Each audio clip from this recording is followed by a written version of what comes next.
हमने बात की थी आपके सामने नरोत्तम दास कृत सुदामा चरित के बारे में, जिसके बारे में हम नरोत्तम दास दूसरे नंबर पर हमने सुदामा चरित का कथा स्रोत, नंबर तीसरे पर हमने सुदामा चरित की काव्य परंपरा के बारे में चर्चा की थी। अब देखिए आगे बात करते हैं सुदामा चरित के रस योजना के बारे में। ये खंड काव्य का कला पक्ष के रूप में इसको हम मान सकते हैं। सुदामा चरित एक भावना प्रधान काव्य है। कवि ने इस काव्य में अनेक रसों का परिपाक किया है। वैसे समग्र रूप से देखा जाए तो इस काव्य में या तो शांत रस प्रधान है या करुण रस प्रधान है।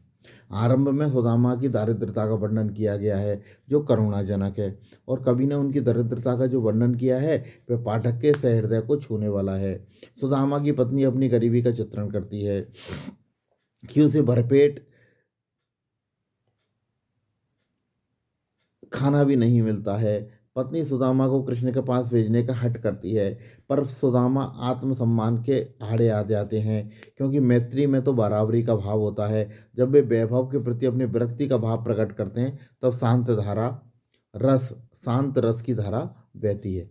सुख दुख करी दिन काटे, काटे ही बनेंगे भूल, विपत्ति परे पे द्वार, मित्र के न जाइए।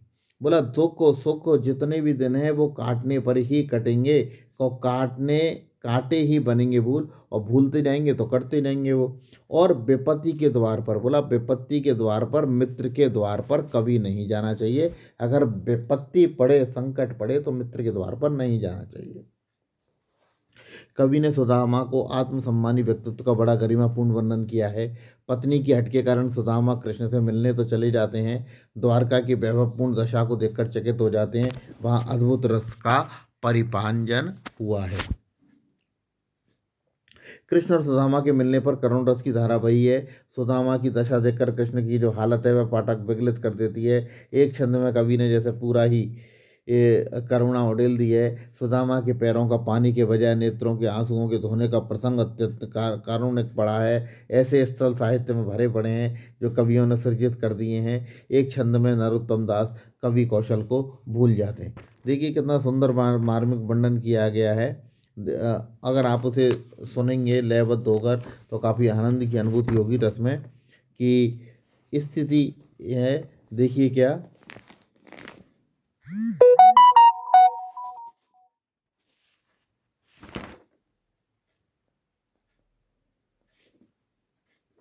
कृष्ण और सुदामा की जो स्थिति है वो दोनों की स्थिति बहुत अत्यल्प स्थिति को आप वर्णन देखकर ही अपने आप में देखेंगे कि एक बार क्या स्थिति हो जाती है जब सुदामा कृष्ण के द्वार पर पहुंचते हैं और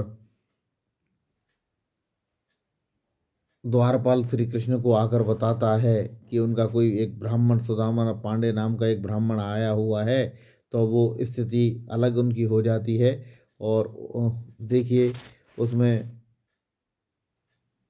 क्या स्थिति हो जाती है उनकी कि देखी सुदामा की दीन दशा, करुणा करके करुणा निधि रोए, पानी परात को हाथ छुओ नहीं, नैनन के जले सो पग धोए।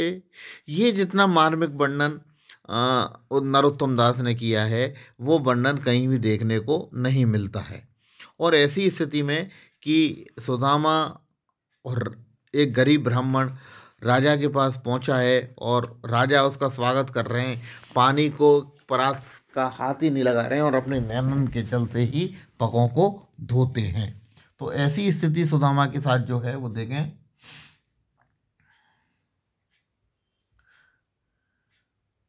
इसी कथा के बीच में कवि हास्य की सृष्टि करता है। जब कृष्ण सुदामा से पूछते हैं कि भाभी ने हमारे लिए क्या दिया है तो बगल में क्यों छुपा रहे हो, सुदामा अपनी दरिद्रता छुपा रहे हैं, पर कृष्ण उन्हें चावल चीर कर खाने लगते हैं और हंसकर कहते हैं कि चोरी की आदत में तो तुम प्रवीण हो, क्योंकि आगे चना गुरु मात दये ते लये तुम चाबी हमें नहीं दीनी, कृष्ण कहो मुस्काया सुदामा, चोरी की वाणी में तुम हो जो प्रवीण है। सुदामा अपनी दरिद्रता छिपा रहे हैं, कृष्ण उन्हें चावल छीन कर खाते हैं और कहते हैं चोरी की आदत में तो तुम प्रवीण हो, क्योंकि पहले भी उन्होंने जब संदीपन के आश्रम में उनको भेजा गया था तब एक जगह उन्होंने घटना से श्री कृष्ण के चावलों को चोरी करके खाया था। इस प्रसंग में हास्य और करुणा का विचित्र संयोग कवि ने दिया है और जो उनकी अद्भुत कवि प्रतिभा का परिचायक है। हास्य का एक और प्रसंग कवि ने चित्रित किया है जब कृष्ण सुदामा को खाली हाथ विदा कर देते हैं। मार्ग में सुदामा और कृष्ण और अपनी पत्नी पर खींचते हैं। वहाँ पाठकों को हास्य रस की अनुभूति होती है कि पत्नी ने बड़ी हठ धर्मिता से मुझे वहाँ भेज दिया और वहाँ जाने के बाद कृष्ण ने स्वागत सत्कार तो खूब किया लेकिन देने को मेरे पास कुछ नहीं दिया। ऐसी स्थिति में वो खींचकर पत्नी से जाकर कहेंगे कि ले रख ले। अब कृष्ण जी को इतना ही संतोष पाकर वह सोचते हैं। घर घर कर औरत फिरे तनिक दही के काज, कहाँ भयो जो अब भयो हरि को राज समाज। बोला इतना दौड़ भाग कर मैं श्री कृष्ण के पास पहुंचा था, क्या दिया? भोजन पानी बढ़िया तरीके से करा दिया, आदर सत्कार किया, पर देने को कुछ नहीं किया। यहाँ कवि ने सुदामा की खींच और आतुरता का वर्णन बड़ा सजीव वर्णन किया है जो देखने और दिखाने लायक है। काव्य के अंत में फिर शांत रस का अवसान होता है क्योंकि सुदामा कृष्ण के प्रेम के गुणगान करते हैं। इस प्रकार एक ऐसा काव्य है जिसमें रस की निष्पत्ति हुई है और कवि ने निष्पत्ति की ऊंचाइयों को छुआ है। छंद योजना के रूप में देखें तो एक छोटा सा खंड काव्य है, इसमें ज़्यादा पद्य भी नहीं है और कुल मिलाकर ये बहुत लघु खंड काव्य के रूप में माना जाता है। छंद योजना की दृष्टि से इसमें क्या कहा गया है देखें। सुदामा चरित एक भाव प्रधान काव्य है, इसलिए नरोत्तम दास ने काव्य की छंद योजना भावाव्यक्ति के अनुरूप की है। पूरे काव्य में मुख्य रूप से 3 छंदों का प्रयोग हुआ है, एक दोहा है, दूसरा कवित्व है और तीसरा सवैया है।